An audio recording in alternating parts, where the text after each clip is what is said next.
Parce qu'y compris Renault, il y a 10 ans, 50% des voitures achetées en France chez Renault étaient produites en France. Aujourd'hui, c'est 17%.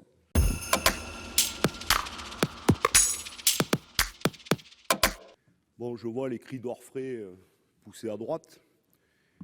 Mais la question qui nous est posée, elle est extrêmement politique.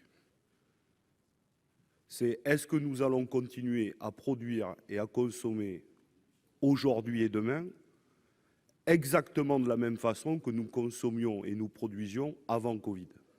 C'est ça la question. On va se rejoindre sur un point. Je crois que c'est la question de la réindustrialisation. Mais ça, je vous le dis, on ne le fera pas en criant réindustrialisons, réindustrialisons, mais c'est un combat politique.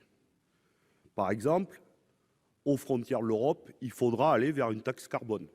Sinon, nous serons toujours sur la question de la compétitivité prix. Mais attendez, moi je n'interpelle personne, on a un débat d'idées là. Je vais au bout.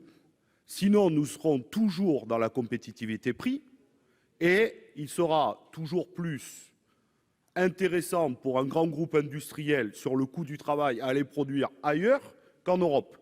Et au sein de l'Europe, il y aura besoin d'une harmonisation fiscale et sociale parce qu'y compris Renault, il y a 10 ans, 50% des voitures achetées en France chez Renault étaient produites en France. Aujourd'hui, c'est 17%.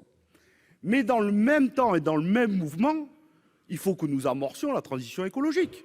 Il faut que nous disions aux industriels, il faut réduire la taille des véhicules, il faut imaginer et concevoir ensemble le véhicule du futur, mais c'est maintenant qu'il faut que nous mettions les investissements sur l'hybride, l'électrique, et je crois qu'on partagera ça parce que avec un certain nombre des membres de la Commission des affaires économiques sur l'hydrogène, et c'est une question de souveraineté nationale et européenne, sinon nous serons encore à la traîne si nous ne nous investissons pas dès aujourd'hui. Dans 5 ans, on dira ben on ne peut pas le faire, c'est les autres qui le font le mieux. Donc c'est ça que nous proposons. Nous proposons en même temps un plan de relance et un chemin aux industriels et aux consommatrices et aux consommateurs. C'est ça la véritable question que nous devons nous poser et qui devrait nous animer, plutôt que d'avoir un débat et chaque fois que nous vous proposons quelque chose, oh là là, on ne veut pas en entendre parler, oh là là, on ne veut pas en entendre parler. Poussons les débats entre nous. Alors vous avez raison, je finis là, Monsieur le Président, je partage une chose avec le rapporteur général, il nous fait exactement la même réponse aujourd'hui qui nous a fait la réponse au budget en décembre dernier. Et donc j'espère qu'en décembre prochain, au moment du plan de relance, on aura une autre réponse du rapporteur général et évidemment du ministre. Merci Monsieur Gay.